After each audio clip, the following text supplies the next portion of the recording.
if we don't say that only the person who's having the worst day gets to complain, that also means that we still get to celebrate ourselves even though somebody out there is doing it better. Somebody out there is more successful. Somebody out there is better at achieving their goals. I don't care because every single human person is entitled to feel pride in their accomplishments and to feel joy and to celebrate what they have done.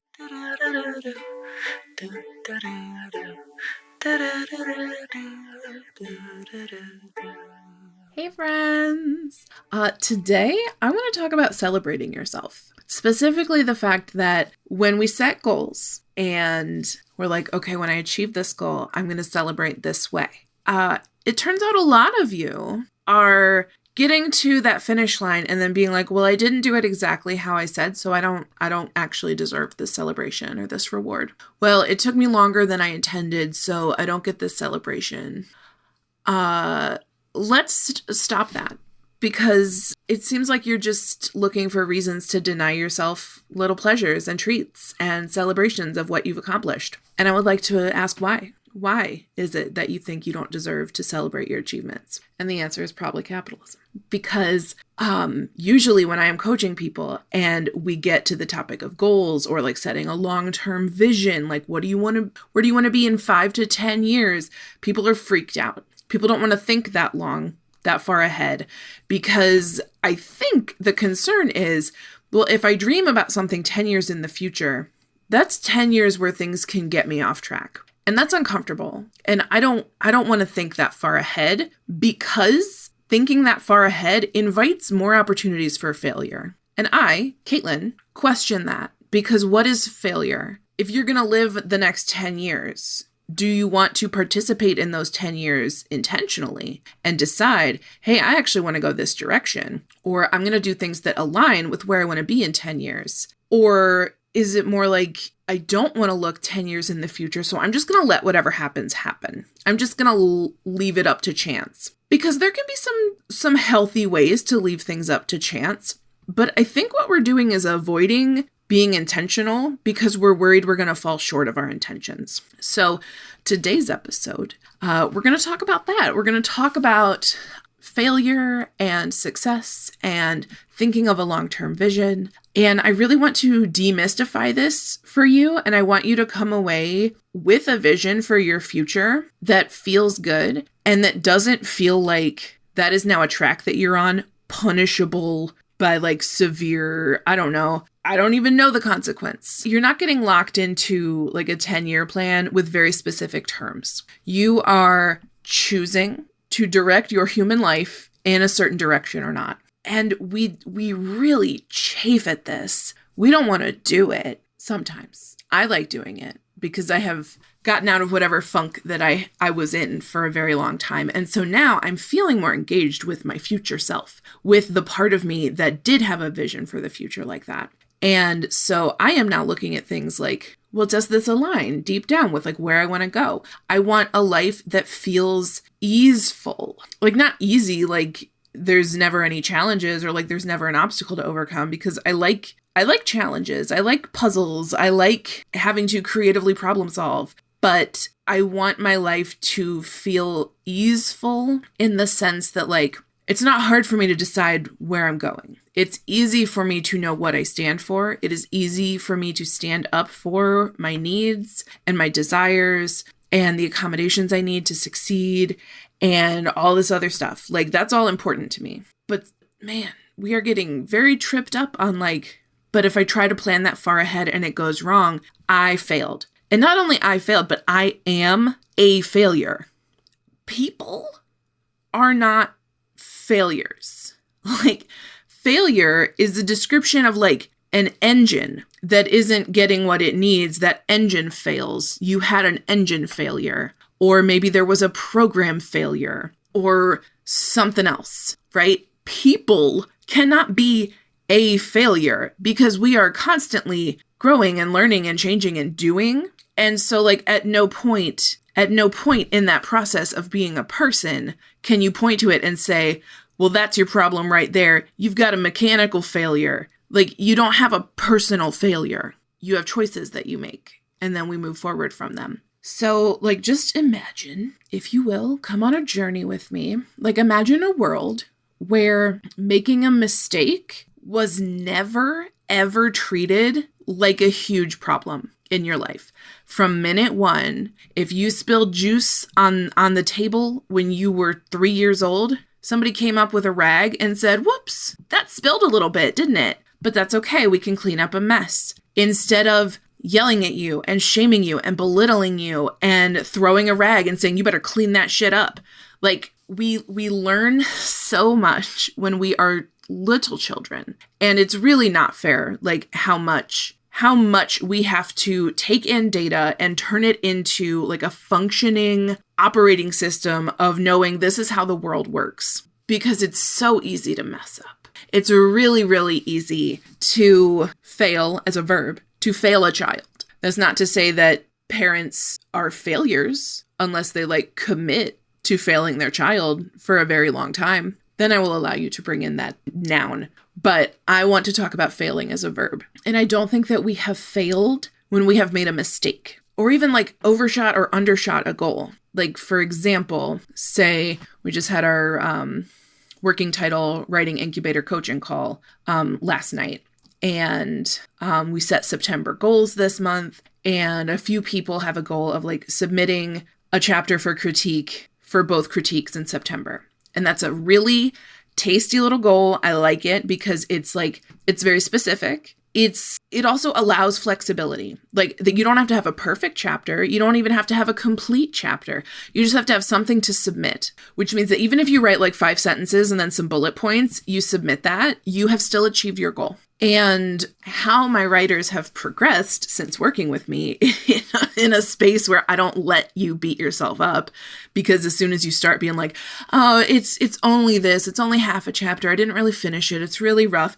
I'm like, did you submit it? Are we going to read it and love it and tell you like where the strengths are and where we think you could add a little bit more?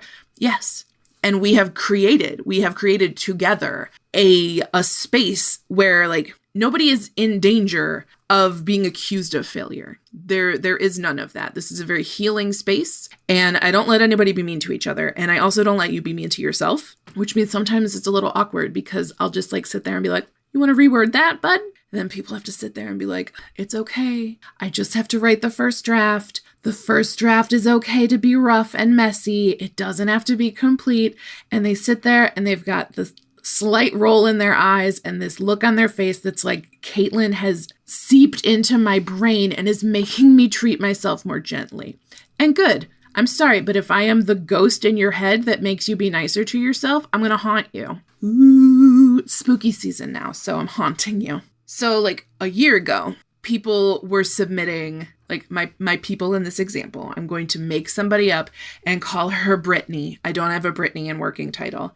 So Brittany is now an amalgam of like 5 people. So Brittany wants to submit the perfect chapter. And a year ago, Brittany wasn't submitting her chapters until she had written them, revised them, looked at them another time, made sure that like there's no typos or anything, and then she submits it. And what Brittany is submitting now, a year, 2 years later into this process, having established the trust and security in here, is we will get something that's like half a chapter and then a few notes about like where the chapter is going to go. And then she submits it with a note that says, this is as far as I got this week. And it's fine and nobody's upset and there's no failure, because there's no failure. Like, we have to quit calling stuff a failure when it's not. You can have a failing, but not a failure. That's fine. I'm going to go be autistic about that later and then probably like write an essay about it. But the reason that this came up today is because I'm recording this on September 10th. So I had a presentation in the Sustainable Writing Summit, and it was called How to Finish Your First Draft Without Freaking Out. And we did sort of like a live watch party. It was pre-recorded, but I was there to be in the chat and to talk to people while they were watching it. And somebody said, I asked a question in the presentation that was like, how do you celebrate yourself? Do you have a plan to like stop, evaluate your progress on your goals, integrate what you've learned and what's working for you, and celebrate your progress? And somebody in the chat was like, I usually don't celebrate because I didn't reach my goal as fast as I thought. And I was like, oh, that's going to stop. come hang out with me. I will change you. Because you still deserve to celebrate yourself no matter how long something takes. My goodness, people. We are doing human creative expression, and there's not a deadline on that. Like, some people are going to be Taylor Swift, okay? They're going to start really young. They are going to believe in their talent. They're going to have parents who believe in their talent. They are going to have a pile of money. But that doesn't mean that somebody who, didn't release their first album until they're 50 is a failure by comparison. We got to stop comparing ourselves to famous people, first of all, but also anybody else, because every single human life is a little bit unique. Two people who live in the same neighborhood and have the same job and have the same number of kids and all of the demographics are the same, they're still going to have two different experiences with their own creativity. And maybe that comes down to childhood. Maybe that comes down to disability. Maybe somebody has more chronic fatigue or chronic pain, and so they can't do as much as the other person. Maybe that comes down to the social support network that they have. It doesn't matter. What we're not going to do is give into this paradigm that says only the one singular person of 8 billion people on the planet who can be proven to be having the worst day ever gets to complain, right? Because we could do it in the opposite way, right? We're well, it could be worse. So I don't really get to be mad or upset or sad or grieve. If we don't say that only the person who's having the worst day gets to complain, that also means that we still get to celebrate ourselves, even though somebody out there is doing it better. Somebody out there is more successful. Somebody out there is better at achieving their goals. I don't care, because every single human person is entitled to feel pride in their accomplishments and to feel joy and to celebrate what they have done. Literally anything creative or spiritually fulfilling, anything that you do for the sake of your humanity is beautiful. You should celebrate it. And anybody who comes up and says, well, it's selfish to celebrate that, or, ooh, you're so up your own ass, or you're really full of yourself. Be more full of yourself. That is a sad person who didn't get to celebrate themselves. That is a person who people swarmed around and told them, you don't get to celebrate yourself. And so now they do it to you, and they think that they're doing you a favor, but they're not. And we all need to just unclench our butts a little bit. Okay, if you see somebody celebrating something that you think is really small and insignificant, instead of shrinking that person down and saying, wow, you're going to celebrate something so little, so pointless, instead, why don't you look closer and look deeper and find a curiosity that says, if they can find so much joy in that, have I maybe been overlooking opportunities for joy? Is there somewhere I can go and look and feel proud of myself that I wasn't letting myself even see because of fear of somebody calling me out and saying I'm selfish for celebrating that? Your emotional homework this week is to absolutely celebrate, brag, be proud of something that you have done. It doesn't have to be this week. Look back through your history of human life, and maybe it was a poem that got published in your 5th grade school newsletter. I don't care what it was. It was something important to you. And if somebody minimized that, I want you to go back and tell that child version of yourself that you're proud of them and that they deserve to celebrate. And then take yourself out for some ice cream or whatever little kid you would have wanted to celebrate. We have to reparent ourselves. We are a generation of hurt children who didn't get taught to celebrate ourselves. And that's messed up. I really think it's messed up. I love my friends who are parents, and I see them interacting with their children. And I can't tell you how many times I've been on a coaching call and somebody's kid comes in and it's just hey mom, can I do this thing? And my clients will be apologizing to me and they're I'm so sorry. I'm so sorry. And I'm sitting here that's a kid and that kid needs you and that kid's not terrified of you.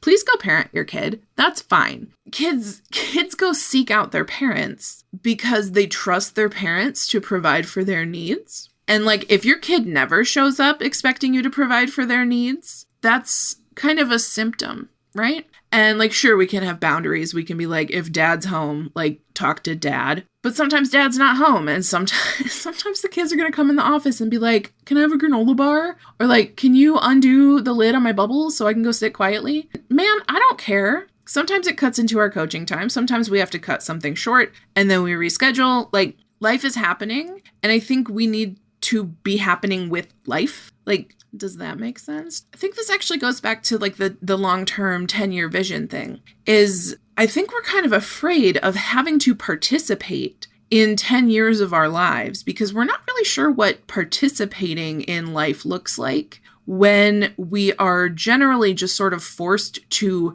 go about the status quo routine. You wake up, you go to work, maybe you exercise, you take a shower, you walk your dog, you make a smoothie, whatever you do in the morning, and then you go to work and you stay there for 8 hours, and then you come home and then you make dinner, maybe you walk the dog again, maybe you do some yoga, maybe you don't, maybe you watch TV. We just finished Star Wars Skeleton Crew, and I personally loved it because it was a middle grade novel. And any media that is a middle grade novel I love it. I can't get enough of like freaking middle grade content where it's just like these kids are having an adventure. It's like Treasure Island and the Goonies, but make it sci-fi. I had a great time with it. My roommates, a little less of a great time, but I had a great time. And I celebrate that. So like whatever your day-to-day routine is, it feels like we can just autopilot a lot of it. And a lot of my work with people when I coach them is to start participating in life in a way that gives something back to you. That's not just you wake up, you go down the list, you punch in, you punch out. Like making art, writing poetry, even writing in a journal requires a little bit of presence and stillness that I think a lot of us are uncomfortable with by design. Because the system doesn't really want us engaging with ourselves. The system wants us to think that we need the latest iPhone, which looks fucking stupid, by the way. It just does, and that's my opinion. Like, we go stand outside in lines in tents for the latest iPhone. Meanwhile, like, police will bulldoze a bunch of tents full of everything that some homeless people own. And we're like, that's correct. That's a correct part of society. So you're allowed to sleep in a tent if you're buying an iPhone, but you're not allowed to sleep in a tent if you don't have a place to go other than that tent. That's fucked up. That's fucked up, but we don't notice that it's fucked up unless we actually are in our bodies and in our spirits and paying attention. We can't pay attention when capitalism has this carrot on a stick that's like, you want the new iPhone. Ooh, do you want better health? It's a scam, but we'll pretend like you're getting therapy. Just ask ChatGPT to solve your problems. No, people are going into fucking ChatGPT psychosis and murdering people because ChatGPT told them that their wife was cheating on them. I don't even know if that's a specifically true one, but that is an amalgam of different headlines I have seen about freaking ChatGPT. I'll find one and make sure it's real, and then we'll talk about it. All right, I'm now going on a tangent about like AI psychosis, because people who are falling prey to this like ChatGPT psychosis thing are creating false worlds to live in, to believe in, rather than existing in the world, in reality. They are making their own reality, and like we can see that that's weird, right? We can see that it's weird to go engage with a chatbot that is just going to tell you whatever you want. But at the same time, when we just allow the capitalist status quo to inform us about what our goals are, what our intentions are, like any propaganda machine is also creating a reality. And then you've got people like me who are crazies on the internet who are being like, what if we just stopped and we participated in our own human lives and we just sat with ourselves and we noticed things happening around us and we treated our fellow human person with dignity? And I sound crazy because that's not the social contract that we have right now. The social contract is this belief in the American dream that like, if I just work hard enough and ignore racism hard enough and just pretend like everything's fine and I put my blinders on and I just go to work every day, me and my family will be fine. I don't want to live in a world where some people get to be fine based on the subjugation of other people. I would like everybody to be fine. And that begins with actually engaging with your own human life with your own human joy, with your creative expression and your intuition, and abso-fucking-lutely with celebrating yourself. Because a world where we are told not to celebrate ourselves, or that makes us bad people, that makes us immoral, that makes us selfish, that makes us blah, blah, blah, blah, blah. Dude, you're telling me Joel Osteen doesn't go to bed at night thinking he's the absolute shit? No.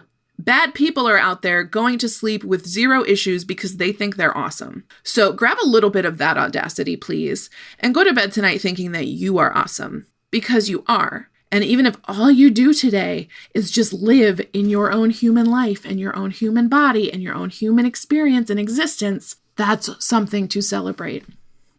Cool. Hopefully, this episode followed a narrative thread. Kind of felt like I was just rambling for 20 minutes. But I'm sure my editor will produce something beautiful and amazing for you. If this really spoke to you and you would like to put a little bit more audacity and human expression into your life and stop being so afraid of thinking toward a future that you want to create for yourself, this is what I do with my coaching clients. So you can reach out, you can set up a free discovery call. It's just sort of like a vibe check to make sure that there's mutual chemistry and we're vibing with each other. And if I can help you, I will offer that to you. But if it's not for you right now, no harm, no foul. We just go our separate ways. But honestly, even just having the call and receiving the validation that you are allowed to be a human person, pretty priceless. And also it's free. So it's literally priceless. There's no price. Okay. Set up a discovery call. Let's go a little crazy. Let's see if I can get 5 new people on my calendar next week, because I just want to talk to more people. I want to inspire you to be yourself and be fully embodied in yourself. So let's make it happen, Cap'n. All right. I love you, and there's nothing you can do about it. And I'll see you next week. They'll change your approach and tell you a joke to lighten your load and help you along, or sing you a song. Do-do-do-do-do. Do-do-do-do. Do-do-do-do-do. Do-do-do-do.